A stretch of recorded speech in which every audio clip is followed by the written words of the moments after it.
We have been occupied in showing how those spiritual forces that we call the Luciferic and Ahrimanic powers play their part in the historical growth of mankind.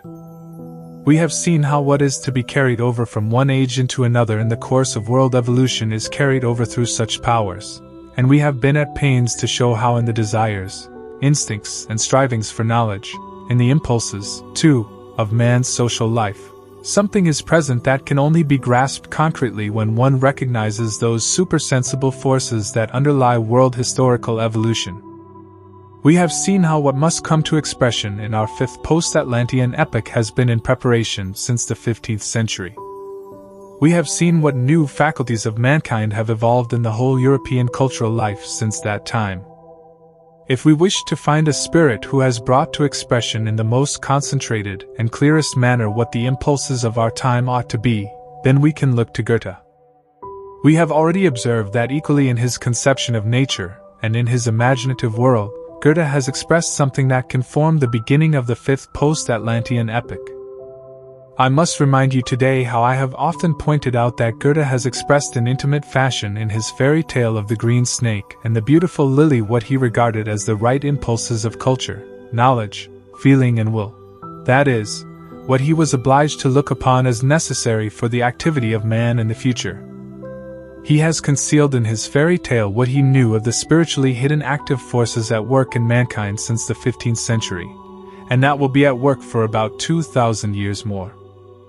You know, too, how in our mystery dramas we have sought to bring to life in all possible detail what Goethe saw when he composed this fairy tale of the green snake and the beautiful lily.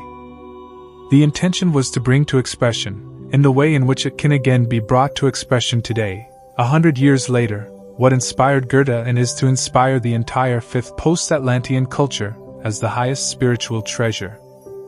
Such depths of soul underlying so great and powerful a work as the fairy tale of the green snake and the beautiful lily, in spite of its being symbolic, and such great impulses underlying Goethe's Faust as a poem of mankind, point again and again to forces lying deep below the surface of consciousness. All this worked in such a soul out of the depths of old cultural impulses. Today I should like to speak a little about such cultural impulses in connection with yesterday's lecture, and of how they went through a kind of spiritualizing process in Goethe. We must go back to that age in which the impulses for the fifth post-Atlantean epoch were first laid down in germ, back before the 15th century, because things that are to develop spiritually must be prepared long beforehand. One can only recognize how in the European life of soul, as well as in the European social life, in the striving toward the true, the beautiful and the good, the normally progressive divine spiritual forces intermingle in our age with Luciferic Ahrimanic powers when one goes back into the time when the earliest impulses were given. We learned about these first impulses of earlier ages yesterday. Today, we will learn about a similar impetus from the middle of medieval times, and come to know how certain spiritual tendencies were born out of human evolution. In doing so, we will no more than indicate the historical background, since nowadays one can read about it in any encyclopedia. In order to describe the configuration of the cultural impulses that underwent a certain spiritualization in Goethe, I must refer to the age in which the impulse of the Crusades arose out of the European will, in fact, out of the Christian impulses of the European will. At the time when the will to visit the holy places originated in the civilized inhabitants of Europe, there were bitter conflicts in the life there between what are called the Luciferic and Ahrimanic powers. That is to say, into the progressive, good, truly Christian impulses those other powers worked in, as it were, from the direction that was described yesterday. They worked in the way in which they are permitted by the wise guidance of the world. Thus, what happens in the wise guidance of the world may be duly influenced by other impulses working from the past and interpenetrating the impulses of the present in the way we have described. When we consider it, among much that brings rejoicing to the soul, among much that originated soon after the Crusaders won their first successes, we see the founding of the Order of the Knights Templar in the year 1980.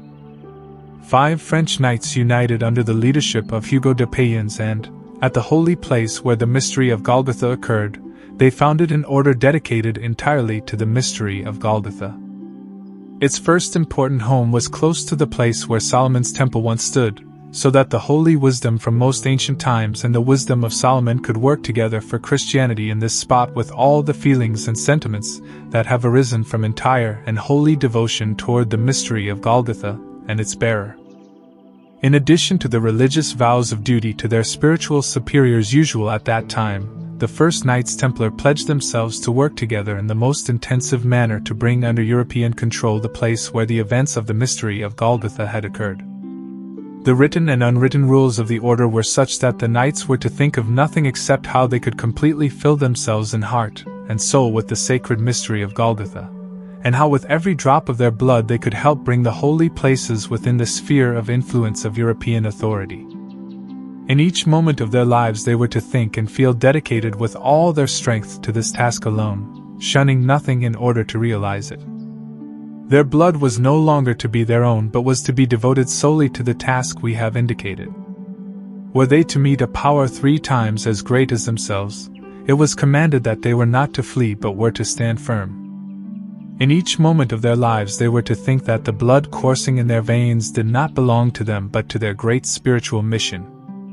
Whatever wealth they might acquire belonged to no one individual but to the order alone. Should a member of the order be killed, no booty should be available to the enemy except the hempen cord girding his loins. This cord was the sign of their work, which was freely undertaken for what was then regarded as the healing of the European spirit.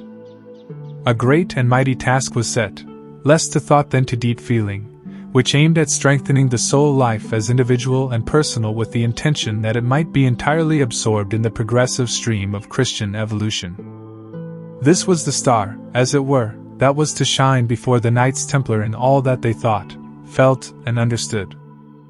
With this an impulse was given, which in its broader activity, on the wider extension of the Templar order from Jerusalem over the countries of Europe, should have led to a certain penetration of European life by a Christian spirit.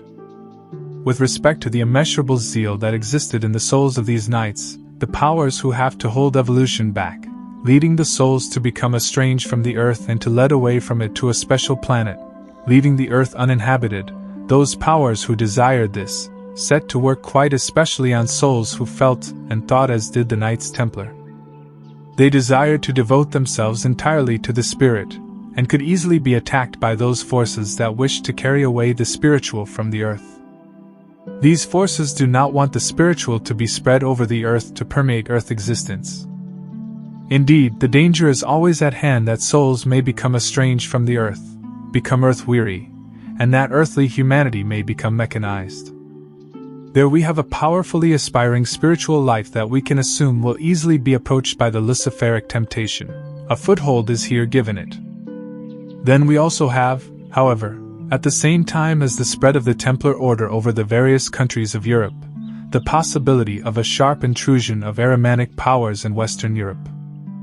At the close of the 13th and the beginning of the 14th century, when the Templar order, not the individual knights but the order, had attained great prestige and wealth through its activity and had spread over Western Europe, we have a human personality ruling the West who can actually be said to have experienced in his soul a kind of inspiration through the moral, or the immoral, power of gold. He was a man who could definitely use for his inspiration the wisdom materialized from gold. Recollect the fairy tale of the green snake and the beautiful lily in which the golden king became the representative of wisdom. Since spiritual forces also exist in the various substances, which are always only Maya with spiritual forces standing behind that, which the materialist cannot perceive, it is absolutely possible for gold to become an inspirer. A highly gifted personality, Philip the Fair, who was equipped with an extraordinary degree of cunning and the most evil Ahrimanic wisdom, had access to this inspiration through gold. Philip IV, who reigned in France from 1285 to 1314, can really be said to have had a genius for avarice. He felt the instinctive urge to recognize nothing else in the world but what can be paid for with gold, and he was willing to concede power over gold to none but himself. He wished to bring forcibly under his control all the power that can be exercised through gold. This grew in him to be the immense passion that has become famous in history. When Pope Boniface forbade the French clergy to pay taxes to the state, this fact, in itself not very important, led Philip to make a law forbidding anyone to take gold and silver out of France. All of it was to remain there, such was his will, and only he was to have control of it. One might say that this was his idiosyncrasy. He sought to keep gold and silver for himself, and gave a debased currency to his subjects and others. Uproar and resentment among the people could not prevent him from carrying out this policy, so that, when he made a last attempt to mix a little gold and silver as possible in the coinage, he had to flee, on the occasion of a popular riot, to the temple of the Knights Templar.